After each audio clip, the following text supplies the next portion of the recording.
Voyager, découvrir de nouveaux horizons, aller à la rencontre de nouvelles cultures, c'est tellement beau, n'est-ce pas? Vous l'avez certainement deviné. Le thème d'aujourd'hui va parler de voyage, va parler de nouveaux horizons. On va parler de l'immigration. Bonjour, bienvenue à votre émission Réalité de femmes.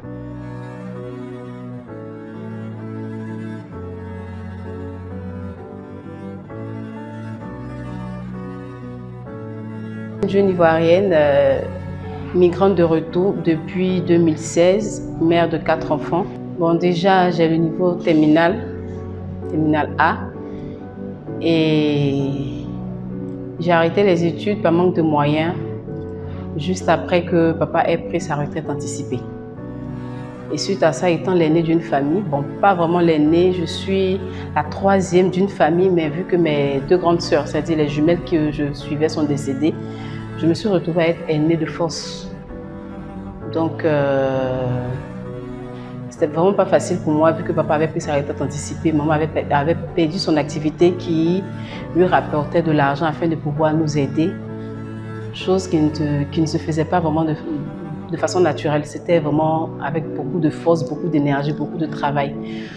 Donc, je me devais de me lever, prendre les choses en main pour sortir ma famille de la situation, surtout que j'ai 7 frères derrière moi, un seul garçon et 6 filles. Donc, il fallait que je prenne les choses en main. C'est comme ça que j'ai décidé de partir à l'aventure. Bon, déjà, c'est un rêve depuis toute petite. Mais ce n'était pas de cette façon-là que j'envisageais partir. Voilà, depuis toute petite, moi, je me disais que je devais partir en Europe parce que j'avais des frères là-bas, des cousins et tout. Voilà, c'était ça mon objectif. Mais ça s'est fait de façon brusque, par la force des choses, parce que, comme je venais de dire, ma famille, on ne s'en sentait plus à la maison. Manger était devenu un challenge pour nous. Et c'est comme ça, il y a une sœur qui avait eu écho du voyage sur Koweït. Et pour partir au Koweït, il fallait payer seulement la somme de 30 000 francs. Et une fois là-bas, il fallait travailler et rembourser. Je m'étais déjà engagée dans ce voyage-là. Et après, vu que ça mettait du temps, le visa devait sortir et tout, j'ai dû rebousser chemin. Et suite à ça, j'ai mon petit frère qui était en Tunisie, un cousin du côté de ma maman, qui m'a appelé, qui m'a demandé: sœur, ça ne te dit pas de sortir? Je dis bien sûr, ça me dit, mais bon, j'ai pas encore eu les moyens. Et puis voilà, c'est comme ça il m'a fait la proposition de venir en Tunisie. Je lui ai dit: bon, essaye de me briefer un peu comment ça se passe. Il m'a dit non, que tu devais venir, mais tu allais travailler 2 mois pour rembourser ce que tu n'as pas pu payer en venant. C'est comme ça que je me lève et je pars en Tunisie en 2015. Bien évidemment, je suis partie par avion parce que mon frère y était déjà, donc c'était un peu plus facile. J'ai contacté juste la personne qui était ici. Je suis allée croiser la personne, j'ai remis mon passeport, l'argent qu'il fallait, les photos et tout. Et quelques temps après, voilà, il m'a appelé et c'est comme ça que j'ai effectué le voyage et je suis partie. Déjà, il faut dire, en Tunisie, les gens nous vendent du rêve. Quand tu es ici, on te dit non, tu peux te taper 2 boulots, avoir un salaire de 200 000 francs le mois. Les gens nous racontent en fait, excusez-moi, mais des balivernes. Et comment je suis arrivée en Tunisie, déjà à l'avancement, j'avais été briefée que j'allais travailler 2 mois. Mais il faut dire que le travail là-bas n'est pas du tout facile. C'est quelque chose que je n'avais jamais fait déjà dans mon pays et je me retrouvais à faire le ménage dans des domaines. Il fallait se lever tôt, faire le travail jusqu'à ce que tout le monde dorme et à peine tu mangeais. C'était compliqué, j'ai fait 2 mois dedans, on ne mangeait pas tenu. Après, je suis sortie de la ville, je suis revenue à la capitale qui est Tunis. Et c'est là que j'ai commencé à travailler dans les centres d'appel, le call center. C'est là que j'ai commencé à travailler. Ça allait plus ou moins jusqu'à ce que je décide de rentrer au pays. Des années après, je décide de rentrer au pays et je me rends à l'aéroport, on me demande de payer une pénalité. Je n'ai pas trop compris. La pénalité s'élève à 80 000 francs le mois. Quand on évalue en francs CFA, on se retrouve à 8 000 francs, non, à 16 000 par mois qu'il faut payer.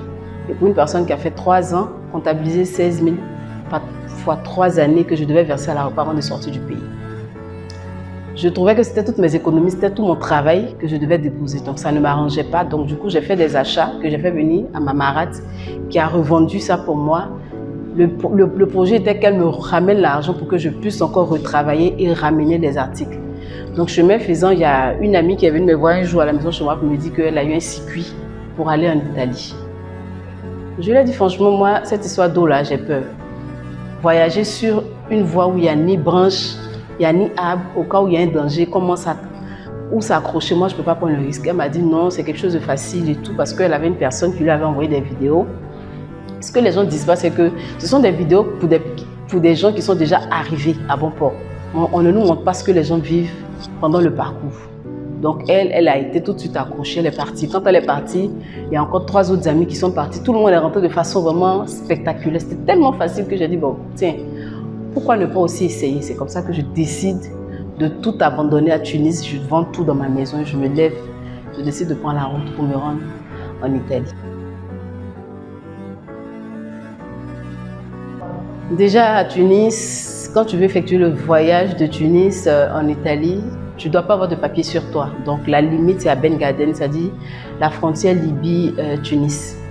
Donc je prends mon passeport, je prends mes papiers avec une amie qui elle aussi était intéressée. On se rend à Ben Gaden. Une fois là-bas, on abandonne tout, c'est-à-dire les passeports, les téléphones et tout, parce que c'est un voyage sans retour. Mais ce sont des choses que les gens ne nous disent pas. Donc une fois là-bas, j'ai déposé tout ce que j'avais comme papier et tout, pour ne pas être identifié au cas où on nous attrape. Voilà, donc on a tout abandonné et on nous a mis dans une maison. Au nombre de 50 personnes, on était dans la maison. Il ne fallait pas parler à haute voix, donc on chuchotait. On chuchotait et après, une semaine après, on nous a pris, on nous a mis dans une fourgonnette. On nous a pris, enfin, le gars il a roulé des kilomètres, on ne voyait pas devant puisqu'on était derrière, comme un troupeau. Il a roulé avec nous des kilomètres. Arrivé un moment, il a garé au bord d'une forêt. Voilà, au bord d'un désert du moins. Et quand il a garé, on nous a demandé de tous descendre. Quand nous sommes descendus, on nous a demandé de nous coucher à même le sol. Donc on était couchés à même le sol, vu que c'était la nuit à 22 h. Donc on était censé choquer le désert, c'est-à-dire traverser le désert en 1 heure de temps, sans que le soleil ne se lève sur nous. Donc on a fait la traversée du désert. Franchement, c'est pas tout ce qu'on a vu qu'on peut expliquer parce que c'est rempli d'émotions. Voilà, c'est peu de le dire, il faut vivre ce qu'on a vécu. Il fallait traverser le désert, on avait 2 guides qui étaient devant nous. On a marché dans le désert, on ne devait pas avoir de l'eau sur nous parce que ça faisait un poids. Donc pour 2-3 personnes qui avaient des bidons dont on se partageait à plus de 50 personnes, on les portait tous à la bouche. Il fallait courir dans le désert pour ne pas se faire repérer par les chiens ni par les policiers. Donc on a traversé le désert pendant combien d'heures et on a fini. Après la traversée du désert, ce qu'on nous avait dit, dès qu'on traverse le désert, on est au bord de l'eau. Après l'eau, on nous lance 2 heures de temps en Italie. Mais quand on a fini la traversée du désert, les guides nous ont dit, eux, leur chemin s'arrête là. Donc on a tiqué, votre chemin s'arrête là, on fait comment pour y aller? C'est là maintenant que le calvaire allait commencer. Là maintenant, on nous a confié au chef des rebelles de la Libye, M. Ayman. Quand il nous a pris, ils ont creusé un grand trou, on nous a tous mis dans le trou. C'est là qu'on a passé la nuit à la Belle Étoile, sous des tirs, sous des balles et tout. Après ça, le matin, il nous a pris, on nous a enfermés dans une prison où ils ont divisé, ils ont scindé le groupe en 2. Les hommes étaient à part, les femmes à part. Nous, on devait dormir dans les toilettes avec les chiens. En fait, c'était leur poulailler. Donc les femmes dormaient dans les toilettes, à même le sol. Si tu as un t-shirt, tu enlèves, tu te mets là-bas. Et les hommes, ils ont roulé une pierre. Il y avait un tunnel où les hommes étaient coincés. Ils ne peuvent pas se redresser, ils ne peuvent pas s'abaisser. La position dans laquelle tu es rentré, tu restes sur cette position jusqu'à ce qu'on te ressorte. C'est comme ça on est resté. Et chacun à tour de rôle, on nous prenait à tour de rôle dans des petites voitures. On nous mettait dans les coffres, au nombre de 4, 5, 6. On nous faisait encore traverser. On ne savait pas où on partait, franchement. C'est un voyage, on ne savait pas où on partait. On nous a fait encore traverser cette voie-là. Jusqu'à un niveau, on nous a envoyés dans une maison inachevée. On devait rester là encore. Parce qu'en fait, c'est une mafia. Et vu que le pays était en guerre, ils avaient des endroits qu'ils avaient ciblés pour faire le voyage de façon clandestine sans qu'ils ne soient emmerdés. Donc du coup, après là, on nous a envoyés dans une maison inachevée. Et là, il y avait un signe, un code entre lui et nous. Quand il dit le code, on sait tout de suite que c'est lui. On sort, on rampe, on remonte dans la voiture, il nous envoie encore dans un autre point.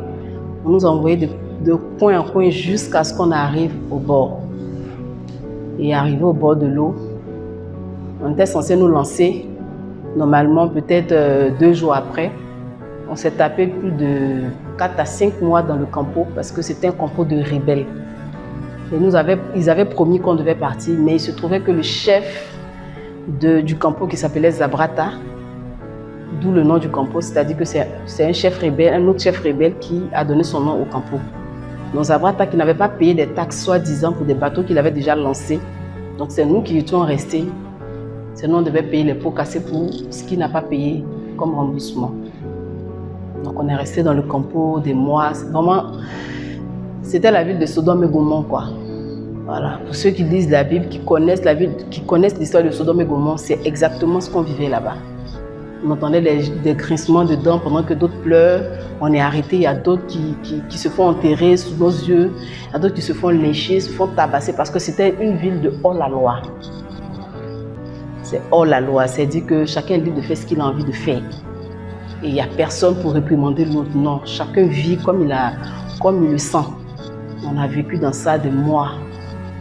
Et on en avait marre. On a fait recours maintenant à celle qui nous avait emmenés jusque-là pour qu'on puisse rebousser chemin. C'est là qu'elle nous dit que c'est un voyage sans retour. Comment faire? On est déjà là. Donc on prie Dieu maintenant pour que les zodiacs soient prêts pour qu'on nous lance. C'est là qu'il y a eu attaque une nuit. Ils sont venus attaquer le campo. Donc il fallait que chacun se disperse. Et pour ceux qui ont réussi à s'en sortir, tant mieux. Sinon, ceux qui sont restés, il y en a qui ont été mis dans des gros camions, qui ont été vendus à d'autres Libyens. On n'avait pas le droit de porter des tenues qui prenaient nos formes, parce que quand ils voient que tu as trop de rondeur, on te prend, on te revend. Quand tu as des seins arrêtés, tu as ton prix. Quand tes seins sont flax, tu as ton prix. Les hommes qui sont costauds, ils ont leur prix. Ainsi de suite. On était revendus comme du bétail. On nous prend, si telle personne nous dit qu'il veut, il nous veut. Il fixe le prix et on nous revend. Pour les hommes qui sont trop costauds, qui peuvent leur tenir tête, on casse le pied, on leur tire dessus pour ne pas qu'ils aient à se bagarrer avec eux et tout.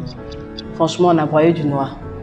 C'est un détail qui nous échappe aujourd'hui parce que ça fait longtemps, on fait des efforts afin d'oublier. Il y a plein de choses qu'on a vécues, plein de choses, plein de choses qu'on ne souhaite à personne, même pas à son ennemi. Donc suite à ça, après qu'ils avaient bombardé le campo, pendant qu'on marchait, moi j'étais épuisée, j'ai dit aux filles, vivement que quelqu'un nous prenne et qu'on en finisse. Et même pas 5 minutes que la police a tiré en l'air, on s'est tous couchés, on nous a pris, on nous a remis dans une autre prison. Croyant que c'était la fin de notre calvaire là-bas encore, on nous a fait vivre des choses. C'est au-delà de ce que l'être humain peut penser, quoi. Il faut voir pour croire. Voilà. Et après ça encore, l'OIM est venu un matin, voilà, demander à ceux qui voulaient rentrer de façon volontaire. Moi, je me suis mise devant. Ils ont enregistré ceux qui voulaient. Par contre, il y en a, malgré ce calvaire-là, il y en a qui sautaient encore la prison pour s'enfuir parce qu'ils voulaient coûte que coûte rentrer en Europe. Moi, j'ai choisi de rentrer chez moi. C'est comme ça que je me suis fait enregistrer. Et le jour d'après, on a appris que le président de la République a fait venir des avions pour des personnes qui ont décidé de rentrer de façon volontaire. C'est comme ça que j'ai pris l'avion et je suis rentrée en Côte d'Ivoire. Moi, je conseille à mes sœurs, si vous souhaitez voyager, le voyage, on n'empêche personne de voyager. C'est très bien de voyager, mais voyager de la façon la plus légale. Parce qu'il y a des personnes qui vont vous envoyer des vidéos, des photos, soi-disant, elle est passée par mon réseau, elle est arrivée et tout. Mais il y a ce que cette personne vous dit, mais c'est juste à l'arrivée. On ne vous dit pas ce que... la personne ne vous explique pas ce que vous traversez pour arriver jusque-là. Et encore, si vous arrivez, il y en a qui laissent leur vie, il y en a qui meurent. J'ai perdu plein d'amis. Kadi qui est morte dans le désert. Plein d'amis. Il y a certains détails que je refuse d'en parler parce que rien que de parler de ça, j'ai les larmes qui coulent. Donc je préfère passer là-dessus. J'ai perdu plein de personnes pendant qu'on faisait la traversée du désert. J'ai perdu une amie qui est morte pendant qu'on était en prison parce qu'elle avait besoin d'insuline, qui n'en avait pas, qui est morte. Kadi est morte dans nos mains. On a eu plein de personnes qu'on a perdues. Il y a eu Léo qui était aussi diabétique, qui n'avait pas eu ses insulines à temps, qui est morte dans le bateau. Il y a plein de choses qu'on ne nous dit pas. Et même encore quand on vous lance sur l'eau, on vous demande de faire des rapports sexuels non consentis. Tu refuses, on te jette à l'eau, soit tu acceptes. Il y en a qui traversent, mais arrivés là-bas, elles sont séropositifs. Il y a plein de choses qui se passent sur la route qu'on ne vous explique pas. faudrait pas que les gens vous montrent des vidéos. Ce sont des vidéos juste pour des personnes qui sont arrivées. Mais est-ce qu'ils vous expliquent ce qu'ils ont vécu auparavant? Vous êtes vendus comme du bétail, vous êtes abusés sexuellement, vous êtes martyrisés, plein de choses. Donc, ne vous laissez pas berner par ces belles paroles des personnes qui sont déjà là-bas, qui vont vous raconter du gros n'importe quoi. Moi, je connais quelqu'un qui fait partie des gens par l'eau, mais qui est revenu en Côte d'Ivoire, qui a pris sa famille, qui est passé par avion. Si la voie était bonne, soi-disant, il ne serait jamais venu par Abidjan et reparti ensuite avec sa famille par avion. Et je lui ai même fait des reproches pour ça. Il m'a dit, ben, c'est son business. Pour dire qu'ils s'en foutent de comment est-ce que vous allez finir, pourvu qu'ils aient l'argent. Donc, c'est même pas une voie à emprunter, il ne faudrait pas qu'on vous mente. Ça marche pour certains, mais ce n'est pas évident que ça marche pour toi. Donc, voyager, c'est bien, mais cherchez à voyager par la voie la plus légale. Prenez votre temps de travailler, mettez de l'argent de côté et essayez de voyager. Prenez des renseignements auprès des structures qui sont vraiment adaptées à cela. Ils vont vous aider à aller. Et puis voilà, faites ce que vous avez à faire là-bas. Notre monde fait face à beaucoup de difficultés. On rêve d'améliorer nos conditions de vie. Notre invité du jour, qui a voulu garder l'anonymat, est parti dans le but d'améliorer les conditions de vie de sa famille. Mais hélas, plein de difficultés sur son chemin. Est-ce que vous pensez que l'Eldorado est forcément ailleurs? N'a-t-il pas un moyen de réussir dans notre pays? La question vous est posée.